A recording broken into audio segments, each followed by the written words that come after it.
A paz do Senhor, queridos, amados, que alegria estarmos mais uma vez aqui. Vamos dar início à nossa terceira aula da matéria Profetas Menores. Já estudamos alguns até agora, creio que com certeza você deve ter dado uma estudada mais aprofundada. Se não fez ainda, faça, porque Deus tem grandes revelações para nós, tá bom? Vamos iniciar nossa aula, vamos orar? Pai, muito obrigado por estarmos aqui mais uma vez, obrigado por nossos alunos, obrigado, meu Deus, por essa pessoa, por esse cristão que está assistindo a essa aula. Pai, porque se está assistindo é porque tem sede de conhecimento da Tua Palavra e pretende, meu Deus, crescer em sabedoria e em conhecimento. Que o Senhor possa abençoar e cuidar de nós. Espírito Santo, nos revele tudo aquilo que o Senhor quer nos revelar. Em nome do Senhor Jesus. Amém. Amados, pega aí a tua Bíblia Sagrada. Você está assistindo uma aula gravada, então dá tempo de você pausar, abrir a tua Bíblia e ler os textos. Muitos textos nós não poderemos abrir, não teremos tempo para isso, porque o nosso tempo é curto, mesmo porque nós estamos fazendo uma síntese, um resumo da matéria, tá bom? Então vamos iniciar. Nós vamos falar do profeta Naum, né, nesta aula. Então pegue aí teu caderno de anotação, tua apostila e acompanhe. Bom, vamos lá. Naum profetizou sobre a cidade de Nínive. Lembra que nós já estudamos Jonas também profetizou a cidade de Nínive, pregando ali o arrependimento, tá bom? Lembra que Jonas, ele hesitou no início para poder cumprir o chamado do Senhor, que havia enviado ele para poder pregar o arrependimento, mas no final ele pregou e aquele povo se arrependeu, tá bom? Aí, 100 e poucos anos adiante, veio o profeta Naum profetizar também para a mesma cidade de Nínive. Lembrando que Nínive era a capital da Assíria. Era uma cidade muito grande, era uma cidade grande para aqueles tempos, uma cidade que tinha 120, 150 mil habitantes, e uma cidade muito cruel. Seus governantes eram cruéis. Lembramos que eles assolavam as nações vizinhas, eles matavam pessoas, eles serravam pessoas, tiravam a pele, tiravam os olhos e fazia aquele montão de cadáveres nas ruas. Eram muito cruéis, tá bom? E o nome de Naum significa consolo ou conforto. Seu nome também figura, ou seja, está inserido na palavra Cafarnaum, que significa vida de Naum.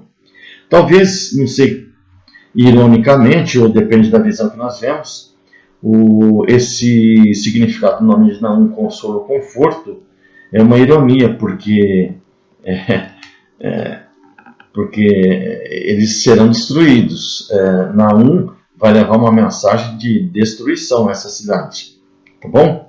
Mas é um conforto, porque, principalmente para Judá, nós vemos isso no capítulo 1, do versículo 12 ao 15. Me permitam ler, eu vou ler do 12 ao 15, diz assim: Assim diz o Senhor, pois por mais seguros que estejam, por mais numerosos que sejam, ainda assim serão exterminados, porque eles eram uma potência militar, eles eram muito fortes, e passarão. Eu te afligi, mas não te afligirei mais. Mas sobre ti, Judá, quebrarei, olha aqui o consolo para Judá, quebrarei o jugo deles e romperei os teus laços.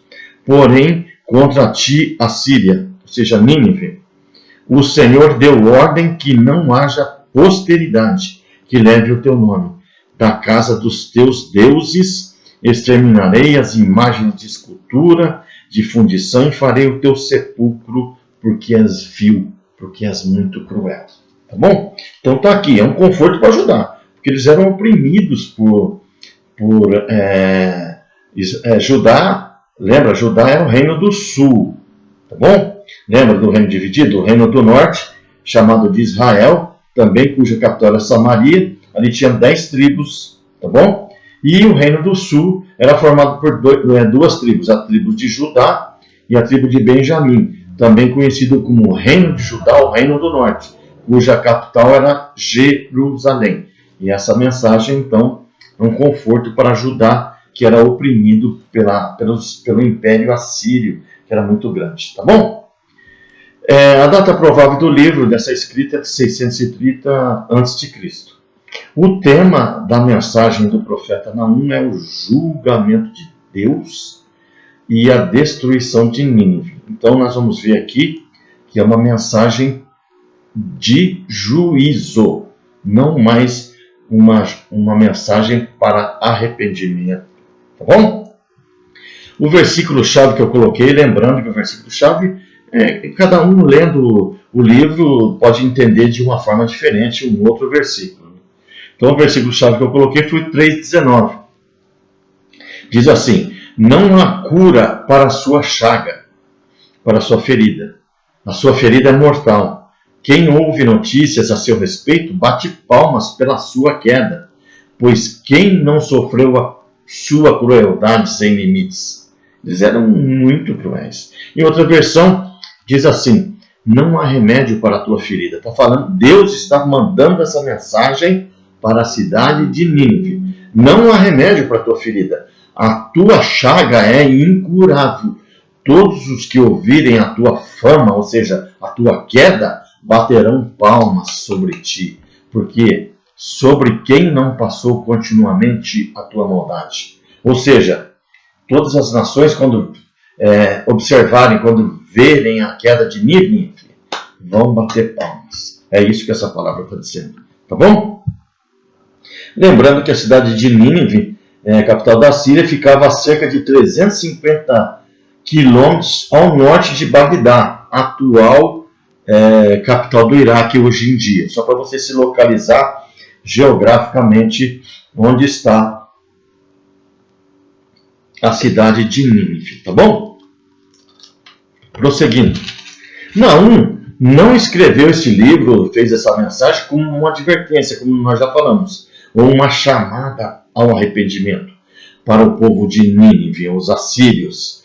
Deus já tinha enviado antes, como nós já comentamos, o profeta Jonas, aproximadamente 100 e poucos anos antes, com sua promessa de do que aconteceria se eles continuassem em seus maus caminhos, ou seja, sendo cruéis. As pessoas daquela época haviam se arrependido quando Jonas levou a mensagem ali para a cidade de Nínive. Lembra que eles se arrependeram? Mas agora eles viviam tão mal e talvez até pior. Voltaram a cometer aqueles mesmos pecados, aquelas mesmas crueldades que antes. Os assírios tinham se tornado absolutamente cruéis e brutais em suas conquistas. Sabe, eles acorrentavam pessoas, arrastavam pelas ruas, arrancavam os olhos, empalavam pessoas. Lembra-se disso que nós comentamos ali em Jonas? Eles penduravam os corpos das suas vítimas em postes e colocavam a sua pele nas paredes das suas tendas. Olha que terrível, já pensou tirar a pele? Tirava a pele das pessoas vivas. Eles eram muito cruéis, eles gostavam de ser cruéis. E aí Deus agora manda Naum, que estava dizendo ao povo de Judá para não se desesperarem. Porque Judá estava desesperado, estava nas mãos desse povo mau. Tá bom? Então, é aí que entra o nome de Naum, né? Consolo, conforto. Esse consolo e conforto, com certeza, é para o povo de Judá. Tá bom? Porque Deus havia pronunciado o julgamento. E os assírios em breve estariam recebendo o que mereciam. Diante disso, o único tema deste livro é a destruição de Nínive.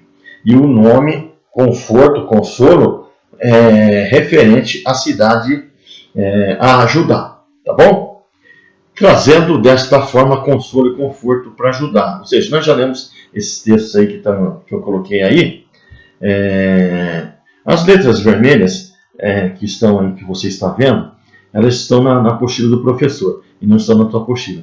Por isso é bom você prestar atenção, tá bom?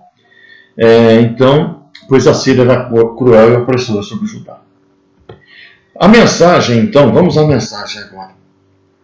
A mensagem é o juízo, ou seja, o juízo, a destruição de Nínive. É decretado pelo juiz de toda a terra. Quem é o juiz de toda a terra? Nosso Deus Todo-Poderoso. Aí você vê lá os textos de Naum, capítulo 1, do 1 ao 15, e você vai ver que Deus é soberano. Nós vemos que Deus é soberano. Olha só, no versículo 1, o subtítulo na minha Bíblia aqui de estudo está assim: a ira e a misericórdia de Deus. Sentença contra Nínive, ou seja, sentença, tá? Condenado, decretado por Deus. Livro da visão de Naum, o Eucosita. Só sobre Naum, a única coisa que nós sabemos é que ele era um Eucosita. No 2, o Senhor é Deus zeloso e vingador. O Senhor é vingador e cheio de ira. Ira significa justiça. Ele é justo. O Senhor toma vingança contra os seus adversários e reserva indignação para os seus inimigos. O Senhor é tardio em irar-se. Às vezes nós acontecemos, por exemplo, nos dias de hoje, nós vemos tudo isso que está acontecendo aí, essa inversão de valores, essa injustiça, tudo que está acontecendo, nós pensamos que Deus não está vendo nada. Mas Deus tem o controle de todas as coisas. Deus é tardio, Deus é longânimo, mas Deus está vendo tudo e Deus vai julgar todas as coisas. Por isso nós temos que ficar atentos para não fazer parte dessas injustiças, tá bom? Continuando aqui, mas Deus é grande em poder e jamais inocente ou culpado. O Senhor tem o seu caminho na tormenta e na tempestade, e as nuvens são o pó dos seus pés. Olha só, as nuvens são os pés do Senhor. Olha que tremendo isso. Ele repreende o mar, faz secar a míngua, todos os rios e assim por diante. No versículo 7, o Senhor é bom. É fortaleza no dia da angústia e conhece os que nele se refugiam, ou seja, os que nele confiam. Você confia no Senhor? Ele tem um controle. Continua no versículo 8. Mas com inundação transbordante acabará de uma vez com o lugar desta cidade. Com trevas perseguirá o Senhor os seus inimigos. Tá bom? Vou lá para o versículo 11 direto. De ti, Nínive, saiu um que maquina o mal contra o Senhor. Ou seja, contra o povo de Deus, mexer com o povo de Deus é contra Deus. Então não te preocupe. Se o inimigo mexer em ti, ele vai prestar contas para o Deus Todo-Poderoso. Tá bom? Continuando no versículo 11. Um conselheiro viu, de ti, Nínive, saiu um que maquina mal contra o Senhor. Ou seja, aqui está falando de Senaqueribe. Tá bom? O rei da Assíria. Ele era um homem muito ruim, muito mau. Tá bom? No 12. Assim diz o Senhor, pois mais seguros que estejam e por mais numerosos que sejam, ainda assim serão exterminados e passarão. Eu te afligi, mas não te afligirei mais, tá bom? E aí ele fala para Judá, que agora o consolo para Judá. Mas sobre ti, Judá, quebrarei o jugo deles e romperei os teus laços. Tá bom? Então nós vemos aqui que Deus é todo-poderoso. Deus é soberano. Tá? Nesses versículos temos a descrição do governo de Deus sobre todas as nações e todos os povos estão sujeitos a Deus. Esse povo sendo cristão ou não. Deus é juiz sobre toda a terra. No versículo 7 nós vemos que Deus é protetor. De 8 a 12 nós vemos que Ele é guerreiro. Ele é disciplinador. O Senhor controla as nações, julgando-as e usando-as como instrumento de disciplina, de acordo com a sua vontade. Deus tinha usado os assírios como instrumento de punição de Judá. Tá bom? Deus Nós vemos vários textos que Deus pega o povo ímpio e usa ele como justiça sobre o teu povo. Tá bom? E agora ele libertaria seu povo. Tá? Amém? Vamos continuar. O juízo sobre Nínive. No capítulo 3, versículo 1 a 19, nós vemos aí, tá bom? Nós vemos as consequências do pecado e a ruína completa de Nínive. O nosso Deus não cometeu injustiça porque a Síria merecia o castigo. Tá bom? Foi dada a oportunidade deles se arrependerem. Lá atrás eles se arrependeram e voltaram para os caminhos errados. Tá bom? Os pecados dos assírios. Vamos ver aqui. Vamos ler. Voltando um pouquinho, me permitam. No capítulo 2, o cerco e a tomada de Nínive. 2:1 diz assim: o destruidor sobe contra ti, ó Nínive. Guarda a fortaleza, vigia o caminho, fortalece os lombos, reúne todas as tuas forças, porque o Senhor restaura a glória de Jacó, como glória de Israel.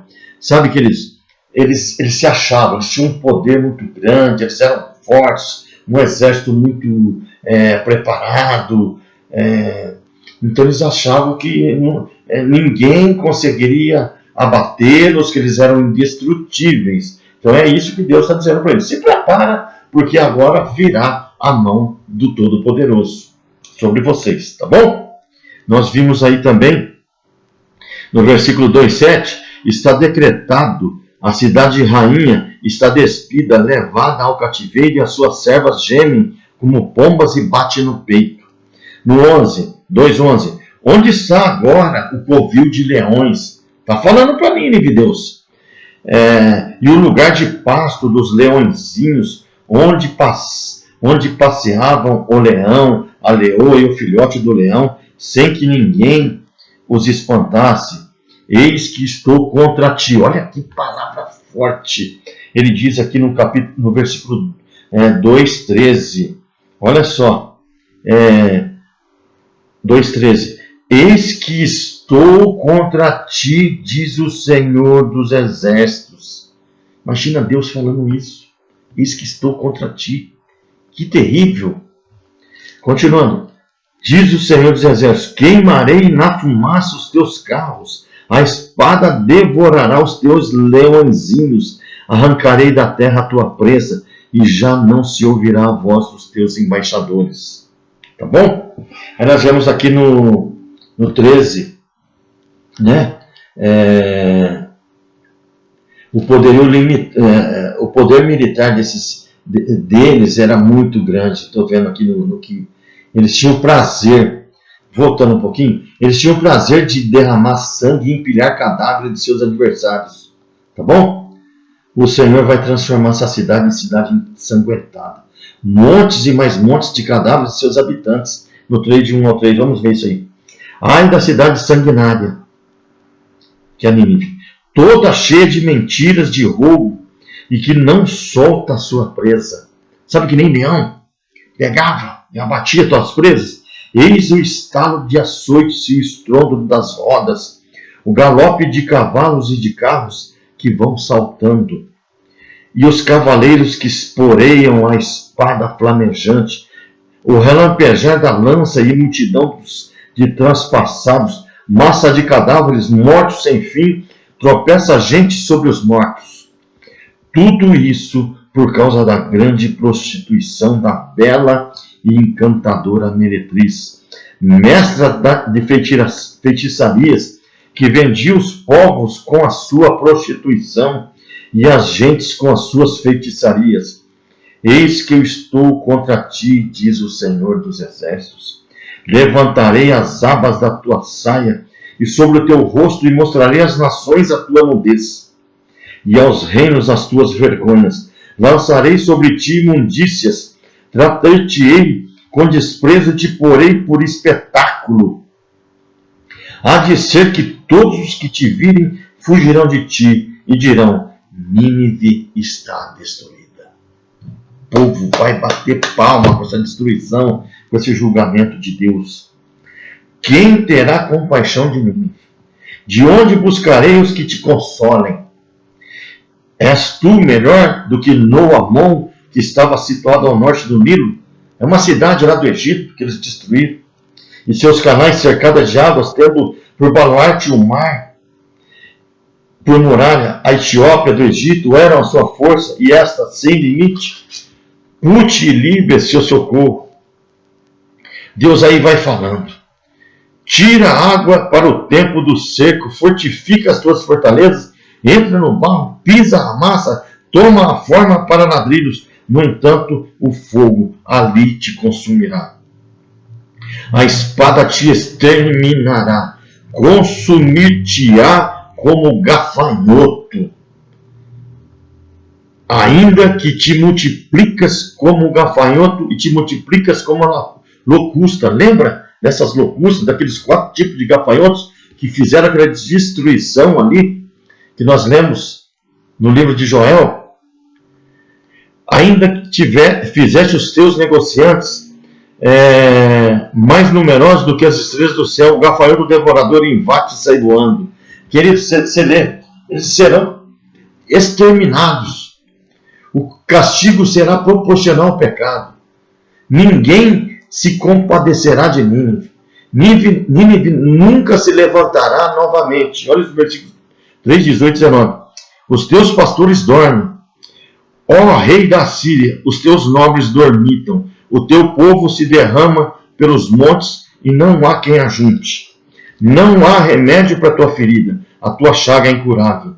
Todos os que te ouvirem a tua fama baterão palmas sobre ti, porque quem não passou continuamente pela tua maldade. Nós veremos aqui, queridos, tudo isso. Nós veremos toda essa destruição sobre essa cidade. O livro de Naum, então, ele é dividido em 3 seções, para fazer um breve resumo.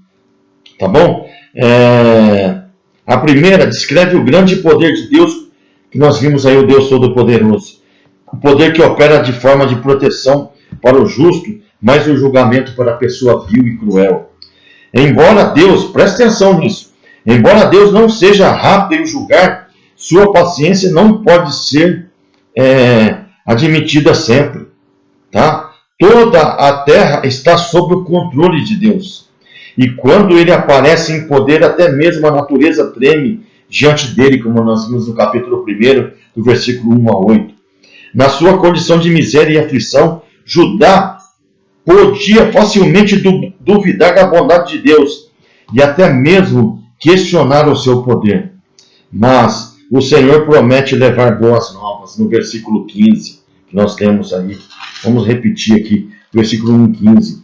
Eis que sobre os montes os pés dos que anunciam boas novas, do que anuncia a paz, celebra as tuas festas. Ó Judá, cumpre os teus votos, porque o homem vil já não passará por ti. Ele é inteiramente exterminado. Olha só. Deus está exterminando os inimigos do povo dele. E remove a ameaça de uma nova angústia. A predição do juízo sobre Nínive forma uma mensagem de consolação para Judá. Lembra? A segunda parte da profecia descreve a ida e destruição para Nínive. Tentativas de defender a cidade contra os seus atacantes serão em vão, porque o Senhor já decretou a queda de Nínive e a ascensão de Judá. Tá bom? Quando Deus condena, não adianta. Eles achavam que o poderio militar deles, que a fortaleza deles seria imbatível, que nem Deus poderia derrubá-los. As comportas dos rios se abrirão, inundando a cidade e varrendo todos os poderosos, e o palácio deles será destruído. O povo de Nínive será levado cativo. Nós vemos isso no versículo 2:7. Olha só. Está decretado, a cidade rainha está despida e levada em cativeiro. As suas servas gemem como pombas e batem no peito. Olha só. Os outros fugirão do terror. Olha o versículo 8. Nínive, desde que existe, tem sido como um açude de águas, mas agora fogem. Parai, parai. Clama-se, mas ninguém se volta para ela. Tá bom? Os tesouros preciosos serão saqueados. Toda aquela riqueza que Nínive pegou dos seus adversários será saqueado. Toda a força, a alta confiança de Nínive será consumida. Nós vemos isso no versículo 2:10. Olha só o que diz o 2:10. Vacuidade, desolação, ruína. O coração se derrete, os joelhos tremem, em todos os lombos há angústia, e o rosto de todos eles empalidece. Onde está agora o covil dos leões? Está falando para mim, tá bom? Aí o Senhor diz: eis que estou contra ti, diz o Senhor dos exércitos. Nós lemos isso. Terceira parte da profecia fala do julgamento de Deus, que parece excessivamente cruel, mas ele é justificado em sua condenação. Nínive era uma cidade sanguinária, uma cidade culpada de espalhar o sangue inocente de outras pessoas. Ela era uma cidade conhecida pela mentira, falsidade, roubo, devassidão. Ela devassava seus inimigos. Tal vício era uma ofensa ao Deus, portanto, seu veredito, seu decreto de julgamento era inevitável. Tá bom? Semelhante que nós lemos aí a Noamon, uma cidade egípcia que sofreu queda, apesar de numerosos aliados e fortes defesas. Nínive não pode escapar do juízo divino. Ninguém pode escapar. Todos os esforços para sobreviver se mostram fúteis diante do poder de Deus. Tropas se espalharão, os líderes sucumbirão e o povo se derramará pelos montes. O julgamento de Deus sobreveio sobre os povos que a Síria fez outrora vítimas e impiedosamente batem palmas, celebram em resposta as boas novas, que é a queda da cidade cruel, da cidade que devastava os seus inimigos. Tá bom, queridos? A aplicação deste livro. Naum retrata vividamente a seriedade do pecado na visão de Deus. Embora a sua misericórdia e paciência possam fazer reter o seu julgamento por um tempo de Deus, finalmente ele anuncia o dia de ajuste de contas. Deus vai ajustar contas, tá bom?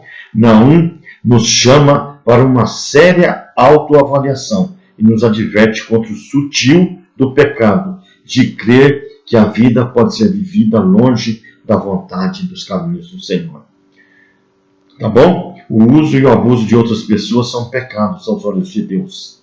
Deus vai julgar, tá bom? Deus vai julgar todas as coisas. Ao arrogante, ao orgulhoso, ao rebelde, Deus traz condenação. E ao humilde, ao piedoso e ao fiel, Deus leva o conforto. Bondade e justiça de Deus irão prevalecer sempre. Embora possa às vezes parecer tardio, Deus em agir, Ele vai agir. A vingança é tarefa de Deus. Presta atenção. Nós vamos ler isso novamente, tá? A vingança é tarefa de Deus, não é nossa. Muitas vezes nós queremos agir por vingança. Uma fé verdadeira deixa o julgamento nas mãos de Deus Todo-Poderoso, tá bom? Eu já escrevi isso também, mas eu gostaria de refletir. Nós vamos reafirmar isso. Então, em Naum nós aprendemos que o arrependimento deve ser algo constante e duradouro. Nós devemos nos arrepender todos os dias, tá bom? Todos os dias. A nação havia recebido uma mensagem de juízo através de Jonas há 100 e poucos anos atrás e se arrependeu. Contudo, o tempo passou e o comportamento de pecado foi assumindo o controle gradativamente. Nós temos que fazer uma reflexão. Às vezes o pecado vai entrando e nós vamos deixando, nós vamos nos acostumando com ele. Aí ele se torna uma iniquidade. Tá bom? Ou seja, Nínive voltou a praticar as mesmas coisas e piores, mas dessa vez a palavra de Deus não era mais para arrependimento, mas sim para a destruição dessa nação. Em Naum aprendemos que não podemos brincar com a palavra de Deus. Lembra lá que está escrito lá em Gálatas? Não é isso? De Deus não se zomba? Embora em Naum nós aprendemos que não podemos brincar, que Deus é zeloso com a sua santidade e com a sua palavra. Precisamos demonstrar um contínuo arrependimento de nossas más obras. Não devemos abandonar a santificação, a santidade. Devemos nos afastar e ter nojo do pecado. Nosso comportamento deve ser espelhar o nosso amor a Deus. Tá bom? Demonstrar o nosso amor a Deus. nos afastando do tempo do pecado. O contrário disso trará sobre nós males incontáveis, até o dia que pode chegar, como o caso de Nínive. Deus decretar aí a nossa queda, tá bom? Nosso comportamento tem que ser santo. Não é à toa que a humanidade tem sofrido tantos danos nos dias atuais, tá bom? É reflexo do comportamento diante de Deus. A mensagem, então, do profeta Naum nos chama a uma séria autoavaliação e nos adverte contra o sutil do pecado, de crer que a vida pode ser vivida longe da vontade e dos caminhos do nosso Deus Pai Todo-Poderoso. Tá bom? Que mensagem poderosa. Foi bem singela, bem resumida, mas eu creio que você entendeu essa mensagem, tá bom? Eles haviam se arrependido, voltado para os caminhos do Senhor, tá bom? Começaram a fazer as coisas, mas depois o pecado foi voltando, tá? Isso pode acontecer conosco também, tá? Deus abençoe, você tenha entendido essa mensagem.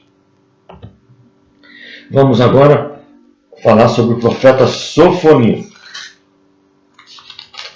Então, um pouquinho mais adiante, tá? Sofonias, deixa eu abrir aqui. Eu estou com várias bíblias de estudo abertas aqui, porque Deus vai falando conosco e às vezes Ele nos envia aqui para poder mostrar. Tá bom? Sofonias. Sofonias está na Bíblia. Não é verdade? Tem alguns livros que estão na Bíblia que às vezes, meu Deus, que livro que é esse? Está na Bíblia? Está na Bíblia. Né? E não é um livro apócrifo. Tá bom? É um livro... não é apócrifo, não. É um livro que faz parte da nossa Bíblia Sagrada. Tá bom? Sofonias profetizou ao reino de Judá, ao reino sul. Tá bom? Sofonias significa Yahvé escondeu, oculto de Deus. Tá? Data provável do livro, 620 a.C. Tá bom? E o tema do livro é o Dia do Senhor, ou a ira de um Deus amoroso. Nosso Deus é amoroso. Deus é justiça, como nós vimos aí. Ele julga, Deus é justiça e Deus é amor. Tá bom? Nós preferimos ficar com Deus amoroso, né? Mas se a gente permanecer nos caminhos do Senhor, é um Deus amoroso. Mas se nós sairmos como saiu aí Nínive, nós vimos que Deus é justiça também. Tá bom?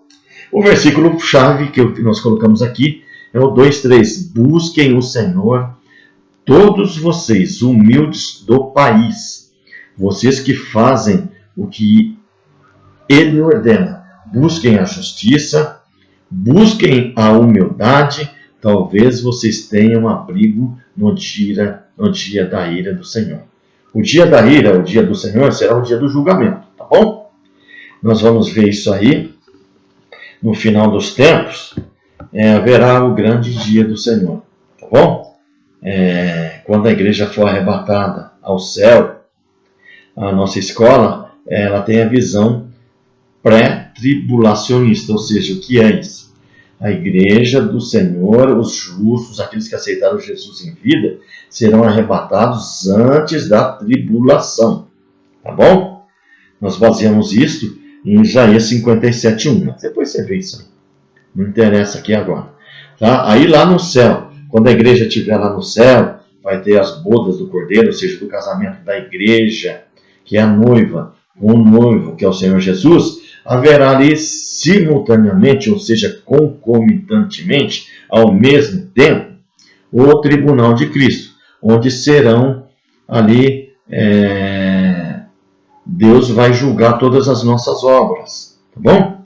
Não mais para...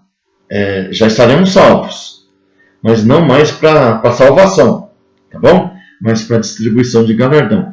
Então esse é um juízo que vai ter, a distribuição de galardão dos justos. E, ao final do milênio, Jesus, a segunda vinda de Cristo, Jesus vai vir arrebatar a igreja antes da tribulação. Aqui na terra vai ter a tribulação, no céu o tribunal de Cristo. Tá bom? O Senhor Jesus não vai pisar. Quando ele vir buscar a igreja aqui no arrebatamento, ele não vai pisar na terra. Então não é a segunda vinda de Cristo. Tá bom? Aí vai ter todas aquelas coisas no céu, 7 anos de tribulação, 7 anos proféticos, tá bom? Não é 7 anos que nós estamos acostumados aqui não, tá bom? No nosso dia a dia. Depois que terminar as 7 anos de tribulação aqui na terra, terminar o tribunal de Cristo no céu, terminar ali as bodas do Cordeiro, o Senhor Jesus vai descer, juntamente com a igreja, para reinar na terra. Essa é a segunda vinda de Cristo, onde Satanás vai ser aprisionado por 1000 anos, e aí no final desse milênio, que é chamado milênio, esses 1000 anos, o Senhor vai soltar Satanás, tá bom? Aí depois vai ter ali uma série de situações que nós vamos comentar, porque não é aula de Apocalipse aqui, tá bom? Mas aí vai ser estabelecido depois, quando ressuscitar os ímpios, haverá o trono branco. O trono branco será para o julgamento dos ímpios, daqueles que não aceitaram Jesus. E também haverá o julgamento das nações. Então tudo isso é o dia do Senhor, o dia do julgamento, tá bom? Não se preocupa com isso, você vai ter essa aula, vai ser bênção, tá bom? Você vai entender tudo isso. Continuando. Então vamos ver se nós temos aqui. Muito importante. Presta atenção que isso aí pode cair na sua prova. Sofonias era de linhagem real. Olha só. A genealogia, os outros aí a gente nem vê muito a genealogia deles, certo? Não fala de pai, de essas coisas. Só fala mais ou menos na cidade onde nasceram os profetas. Agora esse era de linhagem real, tá bom? Ele vem de uma linhagem real. Então presta atenção nisso, que isso aí pode cair na tua prova, tá bom? Pode cair na tua prova. Qual é o profeta que tem linhagem real? Tá bom? Qual é o profeta que tem linhagem real? Tá? Ele veio de uma família onde houve reis, tá bom? Então fica isso por enquanto. Daqui a um pouco eu acho onde que eu anotei aqui isso e nós falamos, tá bom? Mas ele é de linhagem real, tá bom? O versículo chave então nós já lemos. Prosseguindo. Sofonias desenvolve em termos bem definidos o tema da vinda do Senhor como sendo o dia pavoroso, juízo seguido de grande bênção. Tá? Sofonias, então, começa com o juízo iminente, ou seja, que está próximo sobre o Judá e amplia seu escopo para incluir todos os gentios, ou seja, todas as nações serão julgadas. Tá bom? Todos serão julgados. Tá? Aí você pode vir aquela questão assim, puxa, mas todos, e os índios? Tem alguns índios que foram ali, alguns evangelistas levaram a palavra, mas e aqueles que a palavra não chegou ainda? Deus, fique tranquilo, Deus fala através da natureza, Deus pode ter certeza que a palavra do Senhor chega para todas as pessoas, tá bom? Então, vai julgar todos. Uma vez que Judá se recusa a buscar o Senhor, ele está condenado ali, tá bom? Mas um remanescente, porém, exultará quando Deus restaurar os destinos do seu povo. Sofonias pregou em Judá nas últimas décadas, antes da queda deste povo nas mãos dos babilônios, tá bom? As referências no início do livro identificam o tempo das suas profecias, pois fez seu trabalho durante o reinado de Josias, rei de Judá, de 640 a 609 a.C. Sofonias, capítulo 1, versículo 1. Este profeta é identificado como trineto de Ezequias, do rei Ezequias, tá bom? Olha. Se este for o mesmo que servia como rei de Judá, algumas gerações antes, Sofonias seria primo distante do próprio rei Josias, ou seja, é descendente real. Eu posso te dizer que ele é descendente, porque depois nós prosseguimos nos estudos, ele é descendente real, então, tá bom? Vamos ver aqui, Sofonias 1:1. Palavra do Senhor que veio a Sofonias, filho de Cusi, filho de Gedalias, filho de Amarias, filho de Ezequias. Olha aqui. Nos dias de Josias, filho de Amon, rei de Judá. Tá bom? Aí vem o versículo 2. De fato, consumirei todas as coisas sobre a face da terra, diz o Senhor. Consumirei os homens, os animais, consumirei as aves do céu, os peixes do mar, e as ofensas com os perversos, e exterminarei os homens sobre a face da terra, diz o Senhor. Estenderei a mão contra Judá, e contra todos os habitantes de Jerusalém. Exterminarei deste lugar o resto de Baal, o nome dos ministrantes, dos ídolos, dos seus sacerdotes, os que sobre os eirados, sobre os telhados, adoram o exército do céu, e os que adoram ao Senhor e juram por ele também. Por Milcom. Milcom é Moloque, aquele onde as crianças eram mortas e oferecidas para Moloque, tá bom? Lembra? Por isso que a gente fala, não chama teu filho de moleque, porque moleque é sinônimo de Moloque. Moloque é Molon, esse deus ruim aí de Baal, tá bom? Os que deixam de seguir o Senhor e os que buscam o Senhor nem perguntam por ele. O dia da ira do Senhor. Aí no versículo 7 em diante, depois nós vemos aí, tá bom? No versículo 6 nós vimos aí, tá? Os que deixam de seguir o Senhor. O julgamento de Deus somente cairá sobre o ímpio e o idólatra, ou seja, não somente cairá sobre o ímpio e o idólatra, mas também sobre aqueles que deixaram de seguir o Senhor. Aí daqueles que se desviam dos caminhos do Senhor. A ira de Deus, a mão de Deus é pesada. Tá bom? Vamos ver se eu tenho alguma coisa que eu anotei aqui. Judá estava sofrendo os efeitos da idolatria e das práticas perversas dos seus reis anteriores. Os reis anteriores, nós vamos ler já, era Manassés, Amon, tá? E depois veio Josias. Tá? Nós vamos, olha aqui, Judá estava sofrendo os efeitos da idolatria e práticas perversas de seus reis anteriores. Acás, Manassés e Amon. Após as profecias de Isaías e Miqueias, ocorreu pelo menos meio século de silêncio profético durante os reinados de Manassés e Amon. Era muito pecado que tinha ali sobre Judá. Tá? Esse silêncio foi quebrado pela mensagem de Sofonias.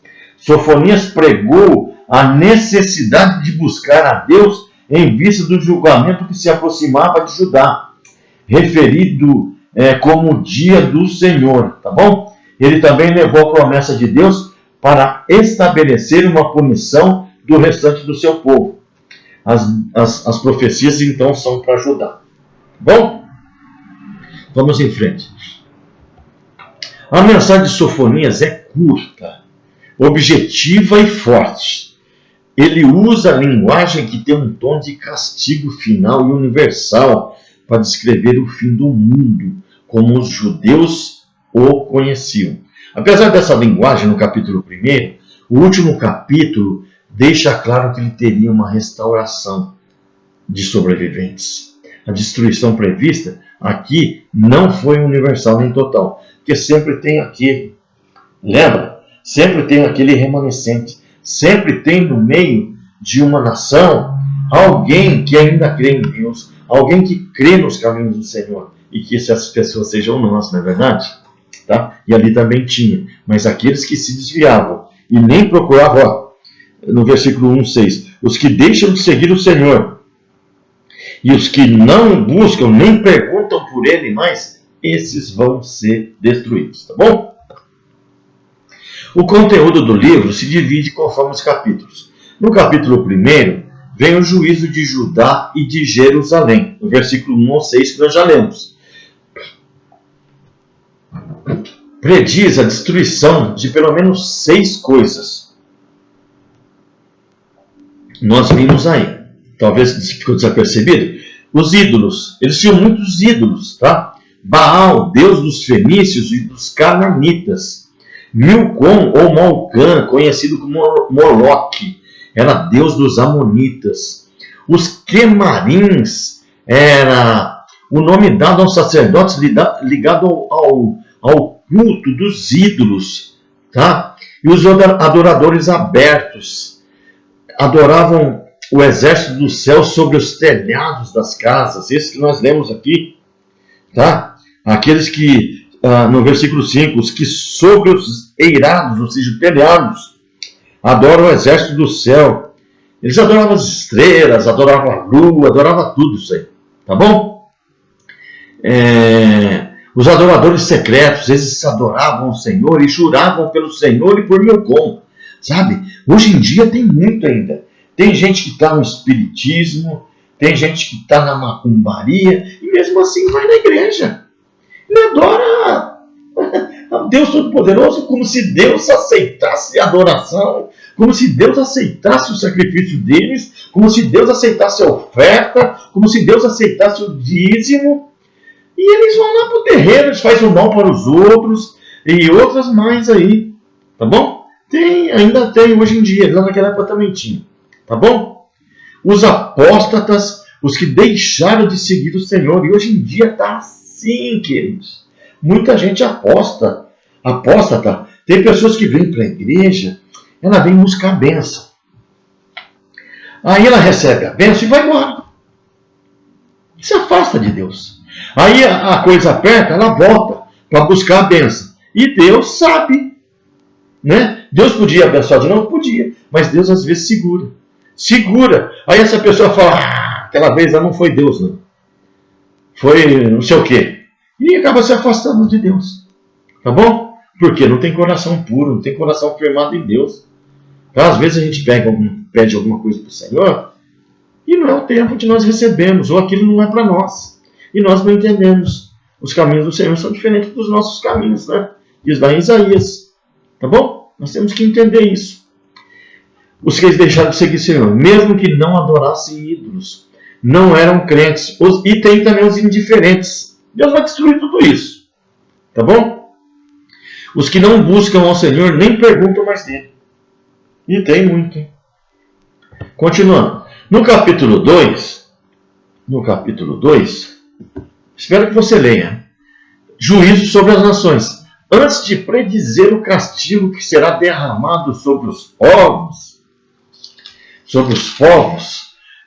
ao redor de Judá, que são os filisteus, os moabitas, os amonitas, os etíopes e os assírios, o profeta convida seu povo a congregar e buscar a Deus antes que venha o dia da sua ira. Vamos ver o versículo 1 a 3? 2. Concentra-te e examina-te, ó nação, que não tens pudor, antes que saia o decreto, pois o dia se vai como a palha, se consome rápido, ou seja, o dia está passando rápido. Antes que venha sobre ti o furor, peso da ira, ou seja, do julgamento do Senhor. Sim, antes que venha sobre ti o dia da ira do Senhor, ou seja, antes que venha o julgamento, antes que Deus decrete, antes que Deus feche. O que a palavra de Deus diz lá em Isaías? Busque ao Senhor enquanto se pode achar. Por isso que nós temos que pregar o Evangelho. Tá bom?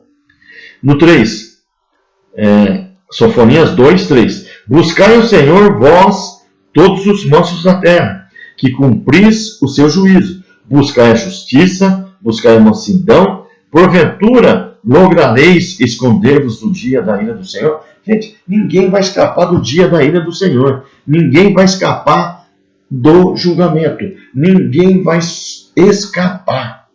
Temos que entender isso. Tá bom? Buscai ao Senhor. Deus vai preservar o remanescente. Ele vai preservar todo o remanescente. Tá bom?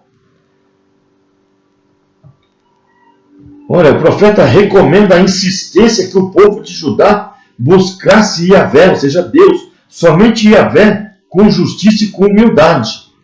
Tá? O propósito imediato era de avisar o povo idólatra de Judá de que o juízo do Senhor irá chegar. Tá? Vamos para o capítulo 3. De Israel julgado. Capítulo 3, 1 a 8. Vamos ler aqui. A liderança é denunciada, príncipes são comparados a leões rugidores. Leões rugidores. Olha só, leões rugidores. Tem algo que eu estou procurando aqui, que eu anotei. Leões rugidores. Vamos lá, 3, 1 a 8. Ameaças contra Jerusalém. Ai da cidade opressora, da rebelde e manchada. Não atende a ninguém, não aceita disciplina e não confia no Senhor. Não aceita disciplina. nem se aproximam do seu Deus. Os seus príncipes são leões, rugidores. No meio dela. Os seus juízes são lobos do cair da noite, que não deixam os ossos para serem roídos no dia seguinte. Os seus profetas são levianos, homens pérfidos. Os seus sacerdotes profanam o santuário e violam a lei. Você está vendo aqui? Sacerdotes, profetas, juízes. Meu Deus, está todo mundo corrompido. O Senhor é justo no meio dela. Ele não comete iniquidade na manhã após a seguinte. Traz ele o juízo à luz, não falha, mas o iníquo não conhece a vergonha. No 3,6. Exterminarei as nações, as suas torres estão assoladas. Fiz desertas as suas praças, a ponto de não haver quem passe por elas. As suas cidades foram destruídas, de maneira que não há ninguém que as habite. Eu dizia, certamente me temerás, e aceitarás a disciplina, e assim a sua morada não seria destruída, segundo o que havia determinado. Mas eles se levantaram de madrugada e corromperam todos os seus atos. Olha só, que coisa, que tremendo isso, tá? Então, está todo mundo corrompido. A liderança é denunciada. Deus está apontando ali os príncipes como rugidores, ou seja, a liderança, juízes a lobos, distorciam tudo, tá? Eles distorciam tudo nesse tempo.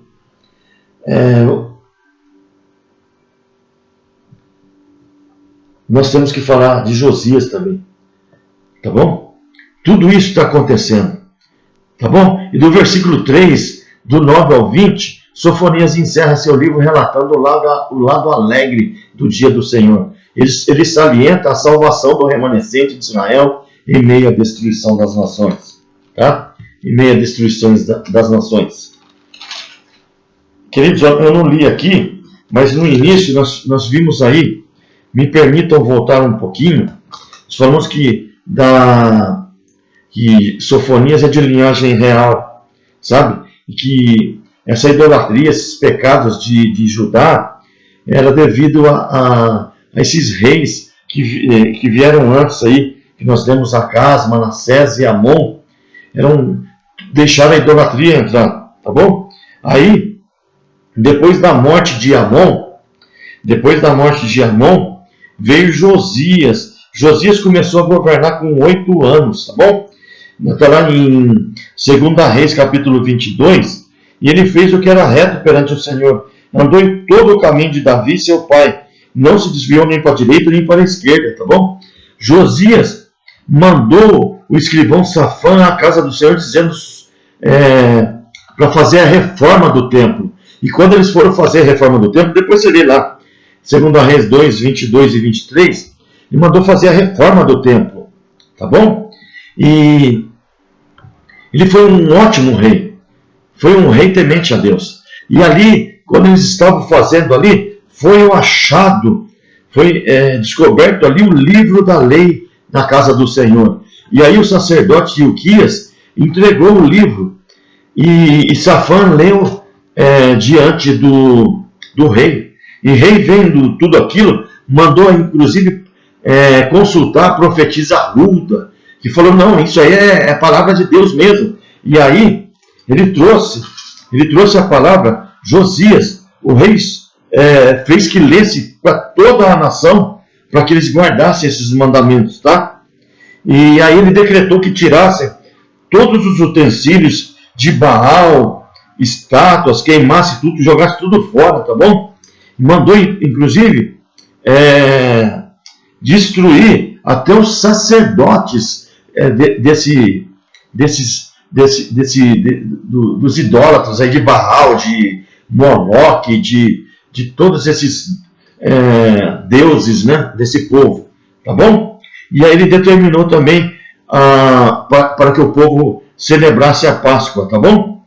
Aí no capítulo 23 de 2 Reis, no versículo 25, eu leio assim: antes dele, ou seja, Josias, não houve rei que lhe fosse semelhante, que se convertesse ao Senhor de todo o seu coração, e de toda a sua alma, e de todas as suas forças, segundo toda a lei de Moisés.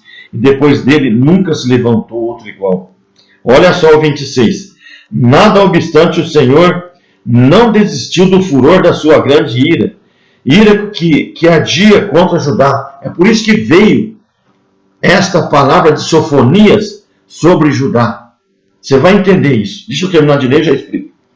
Nada obstante, o Senhor não desistiu do furor da sua grande ira, com que ardia contra Judá, por todas as provações com que Manassés o tinha irritado. Manassés, esses reis idólatras, Acaz, Manassés e Amon, eles provocavam a ira do Deus Todo-Poderoso. Disse o Senhor: também a Judá removerei de diante de mim, como removi Israel, e rejeitarei essa cidade de Jerusalém que escolhi, e a casa a qual eu dissera: estará ali o meu nome. Eles profanaram o nome do Senhor. Profanaram, tá? E quando Josias morre, voltaram a fazer tudo isso de novo. Por isso veio a ira do Deus Todo-Poderoso sobre a nação de Judá. Aí Deus envia Sofonias para profetizar, tá bom? No 3, 9 ao 20, voltando onde a gente estava. Então, vamos ver aqui. A salvação da filha de Jerusalém. Ou seja, Deus ainda traz esperança para o remanescente. Me permitam ler do 9 ao 20. Do 8 ao 20. Esperai-me, pois, a mim, diz o Senhor, no dia em que eu me levantar, para o despojo, porque a minha resolução é ajuntar as nações e congregar os reinos, para sobre eles fazer cair a minha maldição e todo o furor da minha ira, ou seja, do meu julgamento. Pois toda esta terra será devorada pelo fogo do meu zelo. Então darei lábios puros aos povos, para que todos invoquem o nome do Senhor e o sirvam de comum acordo. Da além dos rios da Etiópia, os meus adoradores que constituem a filha da minha dispersão, me trarão sacrifícios. Naquele dia não te envergonharás de nenhuma das tuas obras, com que te rebelaste contra mim.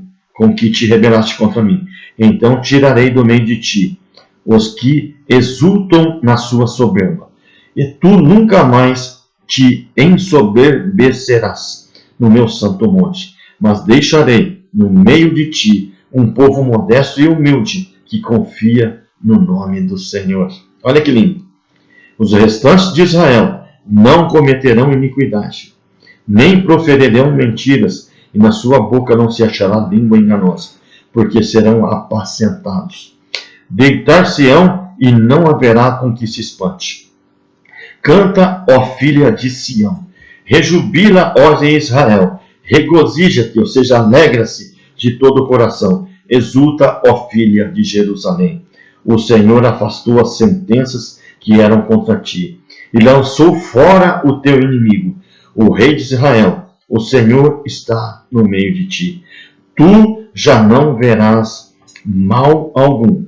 Naquele dia se dirá a Jerusalém: não temas, ó Sião, não temas, ó Jerusalém, não se afrouxem os teus braços. O Senhor, teu Deus, está no meio de ti, poderoso para salvar-te. Ele se deleitará em ti com alegria, renovar-te-á no seu amor, regozijar-te-á a ti com júbilo, com alegria.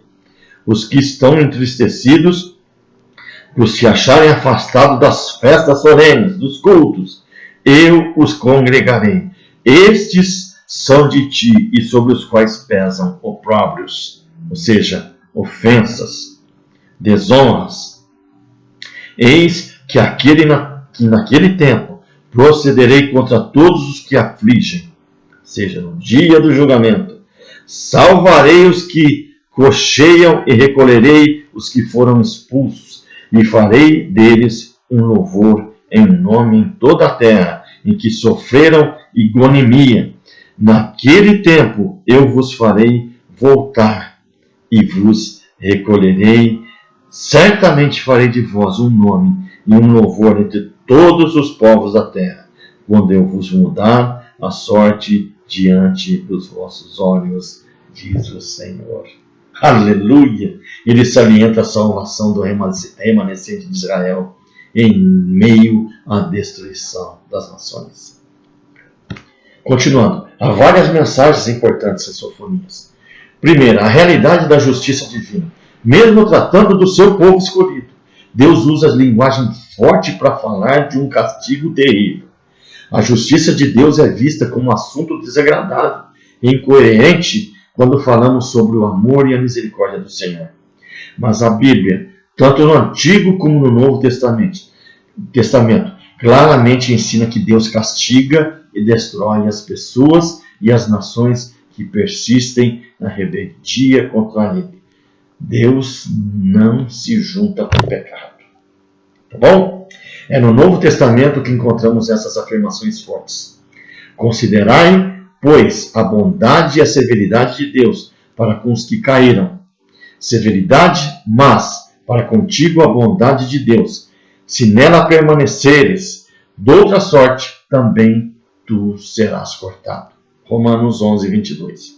E, porque se vivemos deliberadamente em pecado, ou seja, essa apostasia. Deus não está vendo nada.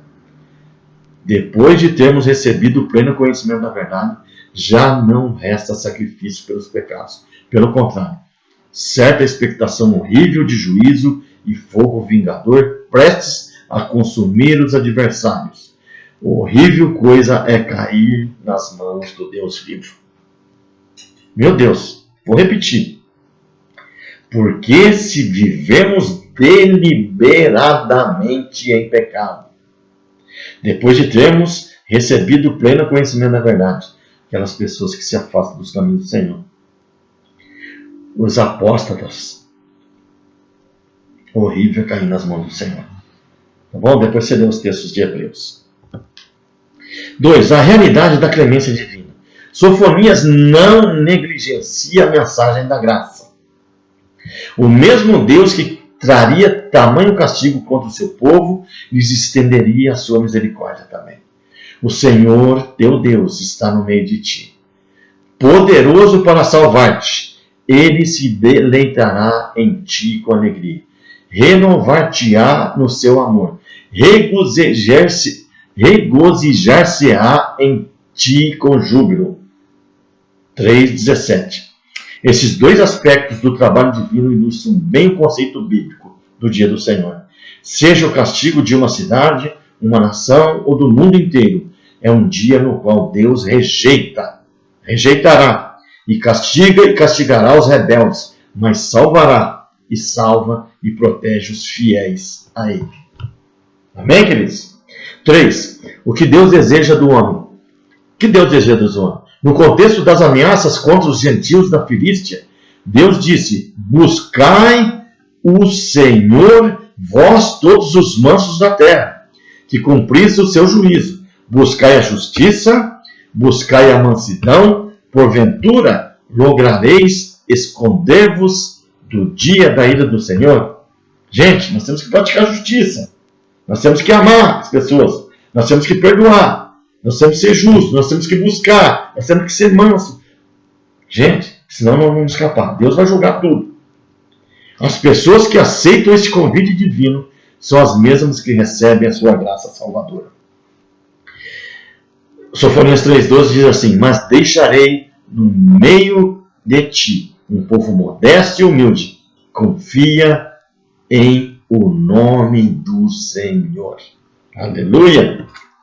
Sofonias nos ajuda a entender o conceito do dia do Senhor, uma expressão que identifica, nos faz lembrar da promessa do dia, no qual Deus acertará as contas, salvando, restaurando, purificando os obedientes, os fiéis, os humildes e castigando os rebeldes e orgulhosos. Vamos sempre procurarmos ser pessoas modestas e humildes diante de Deus.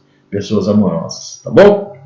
O profeta finaliza com a eterna promessa de Deus de que ele reunirá todos aqueles que foram espalhados e lhes dará um nome, um louvor entre todos os povos da terra. Sofonias 3:20 diz assim: naquele tempo eu vos farei voltar e vos recolherei. Certamente farei de vós um nome e um louvor entre todos os povos da terra, quando eu vos mudar a sorte diante dos vossos olhos, diz o Senhor. Aleluia! Que palavra maravilhosa, né? Deus abençoe. Vamos entrar em Abacuque agora. Abacuque está um pouquinho antes aqui, né? Tá bom? Na 1, aí vem Abacuque. Abacuque. Tá bom? Vamos. Estou abrindo aqui, eu estou com as Bíblias abertas. É uma síntese, ou seja, um resumo. Mas espero que você se aprofunde. Tá bom? Abacuque. Abacuque, ele profetizou ao reino de Judá, o reino sul, também como Sofonias. Abacuque significa aquele que abraça. Um abraço. Abraço. Abraço. Abraço. Abacuque significa abraço, significando que ele foi abraçado por Deus, podendo significar isso. E desse modo, fortalecido por ele, ou seja, por Deus, para a sua difícil tarefa, ou abraçando os outros. Dessa maneira, encorajando nos tempos da crise nacional que havia naquela época. Tá bom? Então, eu já fiz uma pregação sobre Abacuque. Abraço. É lindo. A profecia foi aproximadamente 610 a.C. E o tema é: o justo viverá pela fé. É um tema maravilhoso. Tá? Tema maravilhoso. É um tema, inclusive, que foi base de Martinho Lutero para a Reforma Protestante. Nós vamos falar disso aqui agora. Mas esta palavra, esse texto, trouxe aí a reforma. Faz parte da Reforma Protestante, tá bom? O justo viverá pela fé. É forte essa mensagem, presta atenção. O versículo-chave, eu coloquei 2:4, diz assim: eis o soberbo. Está sendo uma afirmação. Eis o soberbo, está apresentando o soberbo. Sua alma não é reta nele, mas o justo viverá pela sua fé. Porque o Senhor, por quê? Aí vem a pergunta, né? Por que, Senhor? Abacuque questiona a justiça de Deus. Olha só, esse livro vai falar muito de uma conversa. É uma profecia para ajudar, mas é uma conversa entre o profeta e Deus. Tá bom? Presta atenção. Vivemos num mundo violento, cheio de injustiça, na verdade. Os jornais trazem notícias diárias de assaltos, assassinatos, atentados, ataques, distorção da justiça. Né? Nós temos visto aí pessoas poderosos que cometem crimes e são absolvidos, e pessoas até boas são julgadas muito mais rápido, condenadas, e não vamos entrar nisso, né? Acreditamos que Deus domina tudo. Daniel 4:32, Deus tem o controle de tudo, tá bom? Mas achamos difícil compreender a maldade que nos cerca. Pessoas inocentes são vítimas da crueldade. Tá?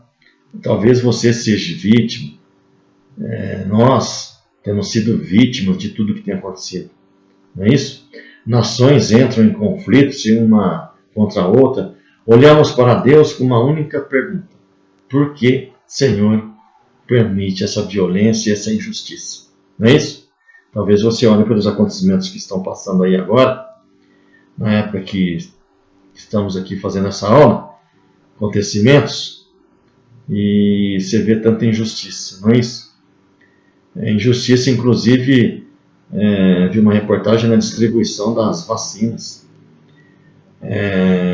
Somente 0,3% de todas as vacinas produzidas no mundo contra essa doença têm sido distribuídas aos países pobres. O restante fica com os países, 83% com os ricos, com os países ricos, e demais com os países intermediários. Aí. É muita coisa, injustiça, né? Vamos continuar nossa aula. O profeta Abacuque viveu provavelmente uns 600 anos antes de Cristo, na terra de Judá. O pequeno livro dele relata uma discussão, uma conversa, né? Um diálogo entre o profeta e o próprio Deus. Abacuque pergunta e Deus responde. Abacuque se sente alarmado pela resposta de Deus. Quando ele pergunta a Deus, nós vamos ver isso, e quando vem a resposta de Deus, ele fica alarmado. E faz uma segunda pergunta para o Senhor. E Deus responde novamente. E Abacuque aceita humildemente a réplica do Senhor, dando louvor a ele num cântico de adoração, que é o capítulo 3. Abacuque faz a pergunta que nós gostaríamos de fazer e recebe a resposta com a atitude que devemos mostrar. Tá bom? Abacuque nos lembra que a pergunta por quê pode e deve ser feita. Não é colocar Deus na parede. É claro, dependendo da forma que você coloque. Tá bom? O conflito, nós vemos no capítulo 1 e 2 o conflito da fé, tá? Do profeta. Abacuque, ele viveu num período, dos períodos mais críticos de Judá. Tá? O seu país havia caído no auge das reformas de Josias para as profundezas do tratamento violento de cidadãos, medidas opressoras contra o necessitado, ou seja, nós falamos aí daqueles reis que reinaram antes de Josias, Acás, Manassés e Amon, eles oprimiam o povo, tá bom? E aí veio Josias, tá? Abacuque também oprimido pelas circunstâncias que estão ao redor dele, tá? Mas ele não consegue pensar nada além da iniquidade e da violência que ele vê entre o seu povo. E aí ele vai clamar a Deus, tá bom? O primeiro conflito de Abacuque, vamos ler o capítulo 1 do 1 ao 4. Sentença revelada ao profeta Abacuque. Ou seja, sentença. Deus já havia sentenciado. Olha o profeta falando com o Senhor. Até quando, Senhor, clamarei eu e tu não me escutarás? Talvez você esteja orando por algo, por essa situação que nós estamos vendo, injustiças, e talvez você faça essa pergunta, Senhor, será que o Senhor está ouvindo as minhas orações? Eu posso te dizer que Ele está ouvindo. Deus é longânimo. Ele virá com justiça. Tá bom? Todos serão julgados. Pode ter certeza. Então, voltando aqui. Até quando, Senhor, clamarei eu e tu não me escutarás? Gritar-te-ei. O profeta fala, gritar-te-ei. Violência e não salvarás. Porque me mostras a iniquidade e me fazes ver a opressão. Algumas vezes eu me pego perguntando isso. Porque às vezes a gente vê algo, né? Nós vemos algo em algumas pessoas, algumas situações. Senhor, por que o Senhor está me deixando ver isso? Por que o Senhor está me deixando ouvir isso? Sabe para quê? Deus me respondeu, para que nós possamos orar por essas pessoas, por essas situações. E não também pensar que nós somos melhores que essas pessoas, porque nós também erramos. Tá bom? Nós temos que ser humildes. Tá bom? Falei uma questão pessoal minha. Continuando. Pois a destruição e a violência estão diante de mim. Há contendas, há litígio, ou seja, brigas judiciais se suscitam, ou seja, acontecem. Por essa causa, a lei se afrouxa. Nós temos visto isso, não é? A justiça nunca se manifesta. Meu Deus. Porque o perverso cerca o justo e a justiça é torcida. Você tem visto isso? Tem tudo sido distorcido. Parece que essas pessoas que cometem os erros, os pecados, parece que elas estão certas. E nós aqui que estamos errados. Você não está vendo isso? Meu Deus. Está aí, ó. Até quando, Senhor, clamarei, tu não me escutarás, gritar-te-ei, violência, não salvarás, porque me mostras a iniquidade e me fazes ver a opressão. Abacuque viu a violência de Jerusalém e a injustiça dos seus líderes, e não entendeu a tolerância do Senhor. Lembre-se, queridos, Deus é longânimo. Tá bom? A primeira resposta de Deus veio no versículo 5 a 11, nós vamos ler. Tá? Deus respondeu ao pedido de Abacuque, concordando plenamente com sua queixa. O povo violento e injusto merecia o castigo, e Deus o traria logo. Ele prometeu justiça naquela geração, mas o instrumento da ira, ou seja, do julgamento divino, seria o povo caldeu, ou seja, os babilônios. E Deus escreveu este povo forte e cruel. Aí que o profeta entrou em parafuso. Mas como, né? Esse povo é mais pecador que nós. Como que o Senhor vai mandar o mais pecador sobre nós, como instrumento, como vara de justiça? Lembra do 5 a 11. Vede entre as nações, nós vamos ver aqui, Judá será castigado pelos caldeus, pelos babilônios. Vede entre as nações, olhai, maravilhai-vos e desvanecei, porque realizo em vossos dias obra tal, que vos não crereis. Deus está falando. Quando vos for contado, pois eis que suscito, ou seja, convoco os caldeus, os babilônios, nação amarga e impetuosa. O próprio Deus está falando. Que marcham pela largura da terra, ou seja, bem com toda a força total, para apoderar-se de moradas que não são suas. Eles são pavorosos e terríveis, e criam eles mesmos o seu direito e a sua dignidade. Os seus cavalos são mais ligeiros do que os leopardos, mais ferozes do que os lobos ao anoitecer. São os seus cavaleiros que espalham por toda parte. Sim, os seus cavaleiros chegam de longe, voam como águia, que se precipita a devorar. Eles todos vêm para fazer violência. O seu rosto suspira por seguir avante. Eles reúnem os seus cativos como areia. Eles se escarnecem dos reis. Os príncipes são objetos do seu riso. Riem-se de todas as fortalezas, porque, amontoando terra, as tomam. Então, passam como passa o vento e seguem e fazem-se culpados, esse cujo poder é o seu Deus, um Deus de letra minúscula. Meu Deus, olha que força. Deus responde que ele vai enviar esse povo cruel, mais cruel que Judá, que Jerusalém, mandar sobre eles. Tá bom? Vamos em frente. Segundo, conflito de Abacuque. O versículo 1, 12 a 17. Olha só. O que o profeta fala? A intercessão do profeta. O profeta responde para Deus. Ele intercede, meu Deus.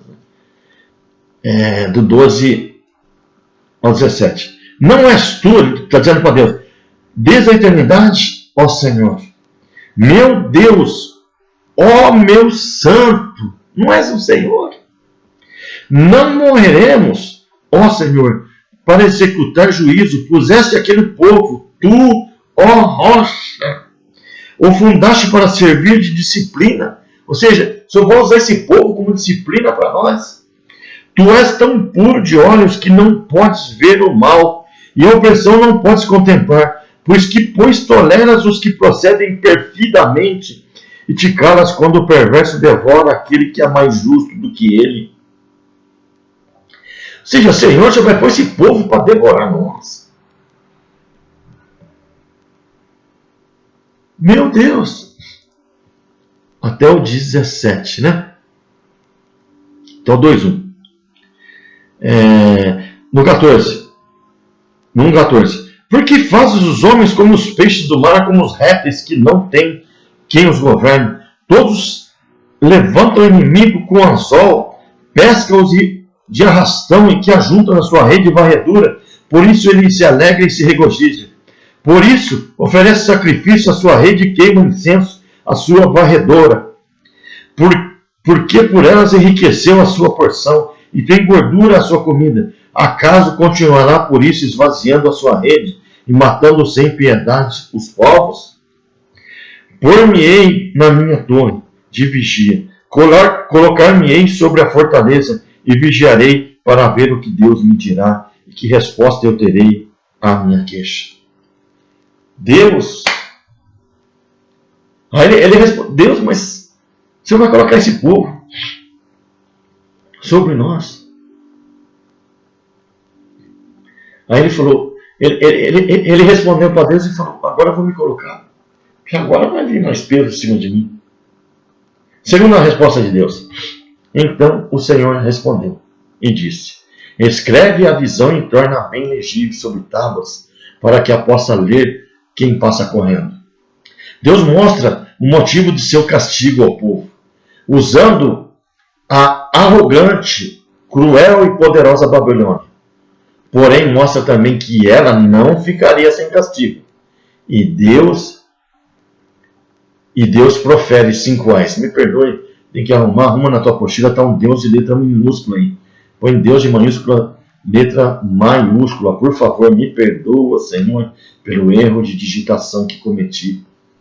Tá bom? Coloca, acerta aí. Eu vou acertar depois aqui. Deus profere 5 ais contra a Babilônia, tá bom? Ele vai usar a Babilônia como vara de justiça contra Judá, Jerusalém, mas ele também promete, ou seja, ele também vai levar o castigo sobre esse povo, tá bom? E ele leva contra ela 5 ais, tá bom? 5 ais contra ela acumular o bem dos outros, ou seja, eles iam, tomavam posse, eles conquistavam nações e tomavam posse daqueles bens lá, tá bom? Eles eram avarentos, eles confiavam nas fortalezas humanas deles, eles eram cobiçadores, edificavam a cidade com sangue e iniquidade, tá bom? Eles eram muito cruéis, e envolviam outros pecados, eles eram corruptos, eles eram idólatras. A Babilônia saqueou as nações e também será cobrada por tudo isso, tá bom? Deus está dizendo a Abacuque, tenha fé, tá? Tenha fé. Não é isso? Tenha fé. A justiça irá prevalecer. Vou usar a Babilônia, mas ela também será castigada. Ela também será julgada. Tá bom? Bem, que vamos prosseguir.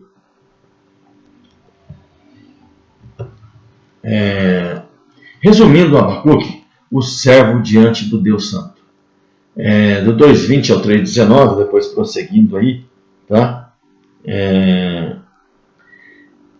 Eu vou ler o 2, do 1 ao 5, tá? Por-me-ei na minha... Lembra, o profeta ele falou e falou, agora vou aguardar, vou me pôr na torre de vigia e vou ficar ali aguardando a resposta de Deus. Aí no 2, Deus respondeu, tá? Escreve a visão, grava em tábuas, para que possa ler, para que quem passa correndo, porque a visão ainda está para cumprir-se no tempo determinado. Mas se apressa para o fim, não falhará. Se tardar, espera, porque certamente virá e não tardará.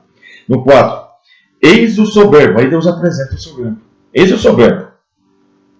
Eis aí a Babilônia. Eles são soberbos. Eles acham que eles são invencíveis. Sua alma não é reta. Deus está falando. Mas o justo viverá pela fé. Tem que acreditar em Deus, tá? Mas o justo viverá pela fé.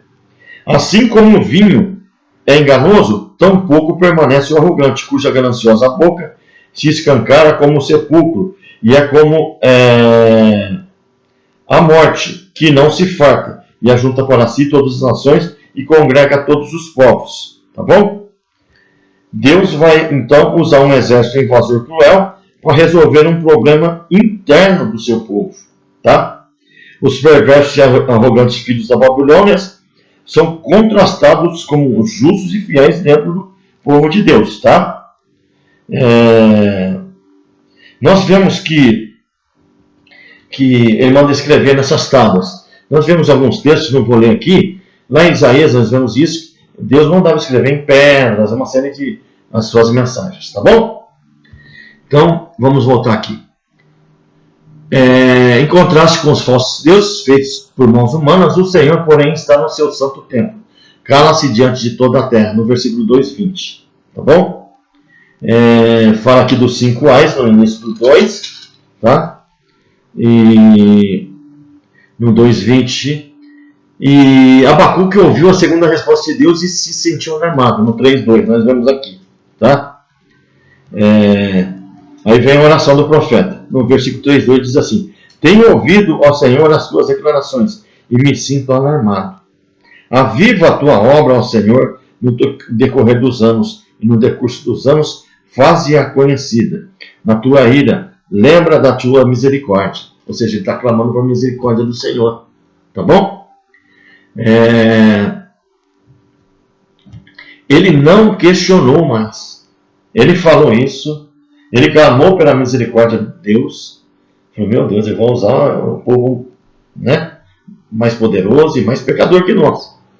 Mas aí, parece que o profeta caiu em si e recebeu uma revelação. Tem que submeter a Deus. Deus é soberano. Tá bom?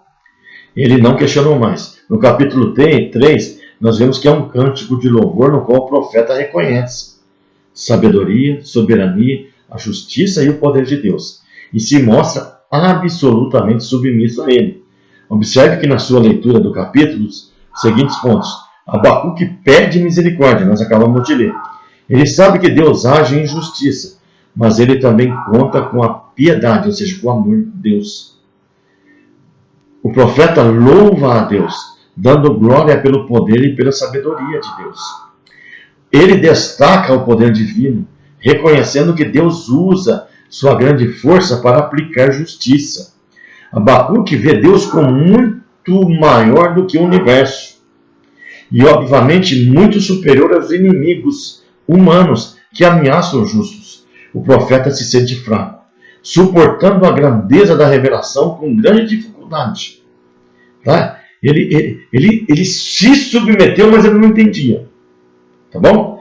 Abacuque deposita plena, total confiança no Senhor, dizendo que continuará louvando a Ele, mesmo se não sobrar nada na sua alimentação, e termina seu livro com as seguintes palavras.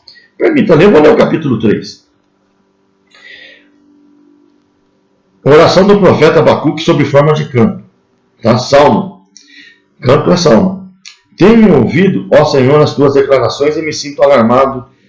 Aviva a tua obra, ó Senhor, no decorrer dos anos. No decurso dos anos, faze conhecida. Na tua ira, lembra da misericórdia. Ou seja, no teu julgamento, lembra da tua misericórdia. Deus vem de Temã, do monte Parã, vem o santo. A sua glória cobre os céus e a terra. Se enche do seu louvor. O seu resplendor é como a luz, raios brilham na sua mão. E ali está velado o seu poder. Adiante dele vai a peste. A pestilência segue os seus passos. Ele para e faz tremer a terra. Olha e sacode as nações. Eles migalham os seus montes primitivos, os outeiros eternos se abatem. Os caminhos de Deus são eternos. Vejo tendas de Cusã em aflição, os acampamentos da terra de Midian tremem. Acaso é contra os rios, Senhor, que estás irado? É contra os ribeiros da tua ira ou contra o mar, o teu furor, que andas montado nos teus cavalos, nos teus carros de vitória? Tiras a descoberto o teu arco, e falta esta tua aljava de flechas, tu fendes a terra com rios. Os montes te veem e se contorcem, passam torrentes de água, as profundezas do mar fazem ouvir sua voz. E levantam bem alto as suas mãos, o sol e a lua param nas suas moradas, ao resplandecer da luz. As tuas flechas sibilantes, ao fulgor do relâmpago da tua lança. A tua indignação marchas pela terra. Na tua ira, calcas os pés às nações. Tu sais para salvamento do teu povo, para salvar o teu ungido. Feres o telhado da casa do perverso, e lhe descobres de todo o fundamento.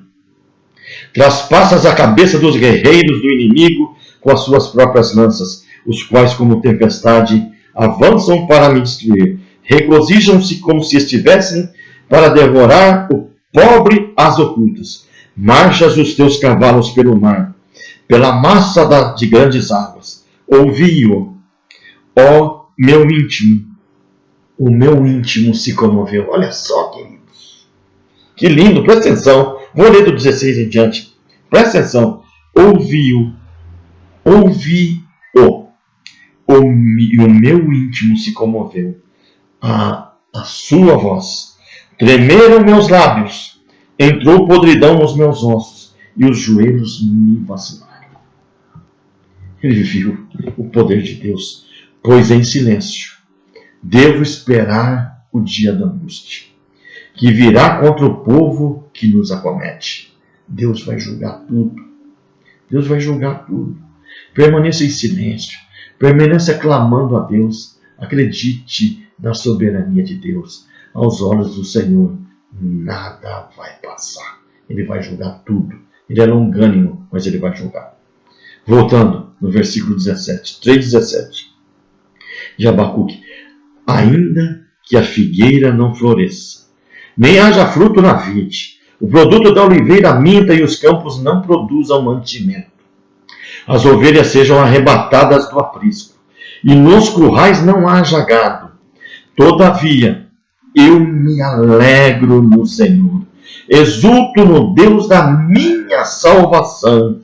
O Senhor Deus é a minha fortaleza, e faz os meus pés como os da corça, e me faz andar altaneiramente ao mestre de canto para instrumento de cordas. É um cântico, é um salmo. Salmos é canto, você sabia disso. Olha que lindo isso. Olha que maravilhoso. Abacuque 3,18, eu vou ter que ler novamente. Porque ainda que a figueira não floresça, nem haja fruto na vide, ainda que decepcione o produto da oliveira e os campos não produzam mantimento, ainda que as ovelhas da malhada sejam arrebatadas e nos currais não haja gado, todavia eu me alegrarei no Deus Todo-Poderoso. Exultarei no Deus da minha salvação. Olha que lindo isso, querido. Concluindo, devemos entender que o justo, você é justo, viverá pela fé, crendo. Deixa eu ler, depois eu prego, né? E deve crer na bondade de Deus, mesmo que ele use uma perversa Babilônia. Assim como Deus respondeu a Jó, nos capítulos 38 a 41, você lembra? Deus não tem que nos dar explicações. Lembra lá que ele perguntou para Jonas? Onde você estava quando eu estava criando o mundo? Onde você estava quando eu estava criando as estrelas? Sabe? Nós não temos que indagar Deus nesse porquê, não. Nosso papel é deixar Deus ser Deus e confiar em sua bondade, justiça, ainda que achemos os seus caminhos difíceis de entender. O profeta não entendia por que Deus estava enviando um povo mais cruel e mais pecador para trazer justiça sobre Judá, sobre Jerusalém, sobre o povo ungido, sobre o povo escolhido. Nós não temos que entender Deus. Nós temos que submeter, porque Ele é soberano. Nossa vida cristã tem que se basear em fé, do início ao fim. O justo, esses textos estão aí, Romanos 1,17, Gálatas 3,11, Hebreus 10,38. O justo viverá pela fé. E no 10,38 ainda diz, se ele recuar, diz lá, lê Hebreus 10, 37 e 38, o justo viverá pela fé. E se ele recuar, Deus está falando, a minha alma não tem prazer nele. Já pensou? Não precisamos compreender tudo o que Deus faz, mas precisamos saber que é Deus que faz. E nós temos que louvar e adorar Deus pelo que Ele é. Isso é adoração. Complementa aí nesse texto que vê essa revelação aqui agora. Nós não precisamos compreender tudo o que Deus faz. Nós precisamos saber que Deus é que faz. E devemos adorá-lo não pelo que Ele faz, mas pelo que Ele é. Pelo que Ele é. Isso é adoração. Amém, queridos? Que você possa ter entendido tudo isso. Tá bom? O Deus de Abacuque é santo. Deus, o profeta esperava que ele combatesse a injustiça. Mesmo que algumas vezes fosse difícil ver a justiça de Deus em ação em meio aos eventos da história da humanidade. No entanto, embora Deus permita que o mal prevaleça por um tempo e use a maldade dos homens para cumprir seus propósitos bons. No final, os ímpios irão pagar por seus crimes. E Deus virá para aniquilá-los e salvar o seu povo. Amém, queridos? Espero que você tenha entendido essa breve síntese, essa breve mensagem de Deus para nós. Amém? Deus te abençoe. Até a quarta aula. Me permita orar. Pai, muito obrigado, Senhor, por essa mensagem. Que o Senhor possa levar o entendimento aos nossos amados alunos, ao amado irmão e irmã que está assistindo essa aula, para que traga mais revelação e que ele possa buscar mais de Deus. Amém? Até a próxima aula. A quarta aula, onde nós vamos falar dos profetas Ageu, Zacarias e Malaquias. E assim encerraremos a matéria Profetas Menores. Deus te abençoe. Até a próxima.